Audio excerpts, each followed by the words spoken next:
aujourd'hui, on va se parler des résonateurs en chant.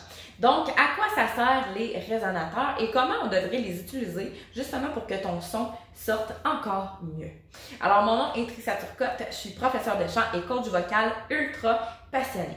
Je t'invite à aller t'abonner dès maintenant à ma chaîne YouTube et à aller activer la petite cloche qui va apparaître juste en bas comme rappel pour justement pas que tu oublies toutes les prochaines vidéos qui vont sortir au niveau du chant.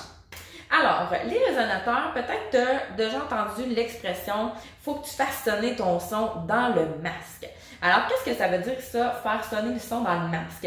Bien, c'est une expression qui était souvent utilisée dans les cours de chant, qui l'est peut-être encore aussi, mais pour penser justement d'aller faire sonner notre son un petit peu plus ici au niveau du visage, entre autres pour aller projeter la voix. Alors, par exemple, si tu imagines un chanteur classique, donc un chanteur d'opéra, si on se souvient, il y a plusieurs années, en fait, dans les arènes et tout ça, ben les chanteurs devaient aller projeter leur voix et n'avaient pas nécessairement de micro. Alors, c'était important justement d'aller placer le son dans le masque, en fait, d'aller placer le son au niveau des résonateurs pour aller projeter davantage. Alors, c'est un des avantages d'utiliser en fait tes résonateurs quand tu chantes. Et là, peut-être tu me dis, en fait, sont situés où mes résonateurs? Est-ce que c'est juste au niveau du masque? Non, pas nécessairement. Tu en as un petit peu partout. Alors, j'ai ma petite affiche ici.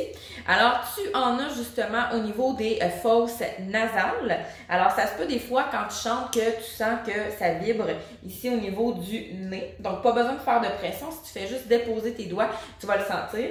Tu en as au niveau des lèvres. On va faire tout à l'heure des exercices ensemble pour que tu sentes ton son se déplacer dans les différents résonateurs. Tu en as ensuite au niveau de la langue. Donc, un petit peu plus vers l'arrière. Tu en as au niveau de la mâchoire.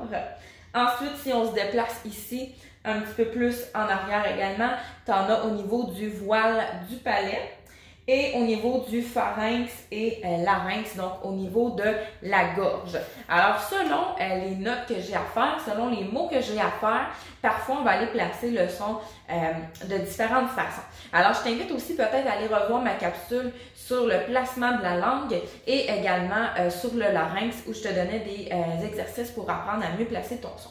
Donc là, c'est vraiment pour aller déplacer le son dans les résonateurs. Parce que si je te raconte un petit peu mon histoire, moi, j'ai souvent perdu la voix quand j'enseignais, par exemple, la musique au primaire. C'est même pas parce que je chantais, c'est vraiment parce que j'enseignais et j'utilisais mal ma voix. Alors, évidemment que j'utilisais pas assez mon soutien, mais il y a aussi que je ne plaçais pas assez mon son dans les résonateurs. Je parlais beaucoup comme ça, de la gorge, j'avais beaucoup la voix faisait toujours. Alors, imagine parler des heures comme ça, impossible.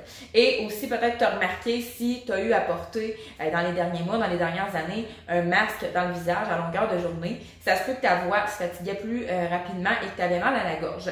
Alors, dans ce temps-là, il faut essayer d'aller déplacer un petit peu plus notre son un petit peu plus haut. Donc, au niveau des résonateurs du nez, ici. Et ça va aider justement à ce que ta voix se fatigue moins et à ce que tu puisses l'utiliser sur une plus longue fréquence.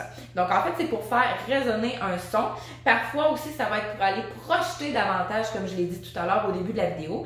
Je vais pouvoir y revenir aussi dans une vidéo sur le twang, où on va aller placer notre son un petit peu plus ici au niveau du nez. Donc, un son en fait un petit peu plus nasal qu'on appelle et non nasal.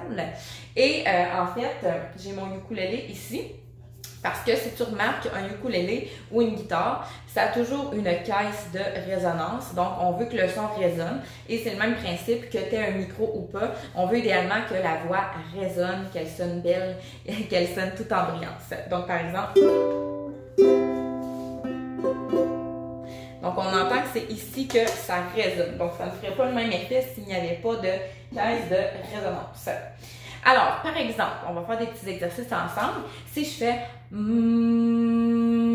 donc du humming, je pense le plus rond possible à l'intérieur de la bouche. Je fais simplement que déposer mes lèvres, un petit peu comme si j'avais quelque chose de chaud ou une petite balle de ping-pong, sûrement que je dis. Alors, si je fais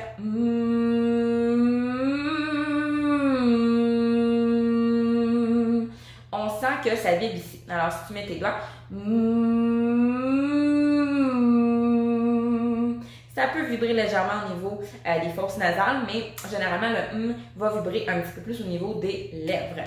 Ensuite, Des fois, je vais l'utiliser par exemple quand je vais faire un A, où je veux faire sonner mon son un petit peu plus grave. Donc, on va aller jouer avec le larynx à ce niveau-là. Donc, par exemple,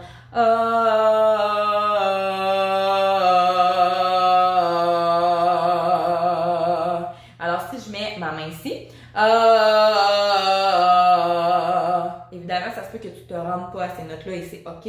Mais quand on va dans le grave, ça se peut que tu sentes plus résonner à ce niveau-là.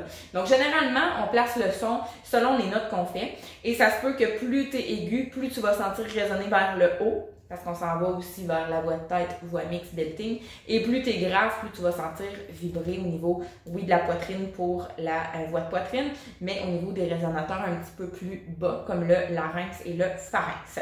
Donc, c'était mon deuxième exercice, les A.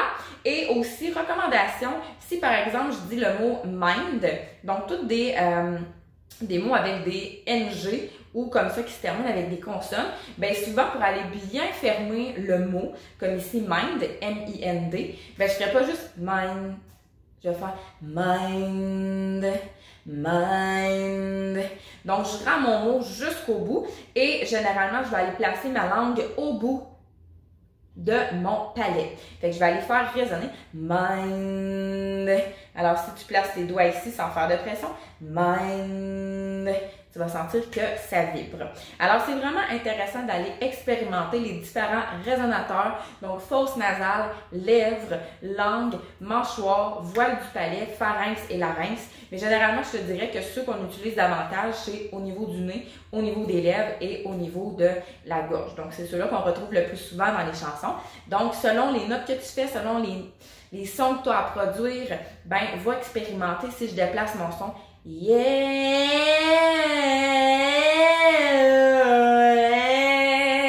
Promène-toi comme ça avec différents sons et va placer le son dans tes différents résonateurs.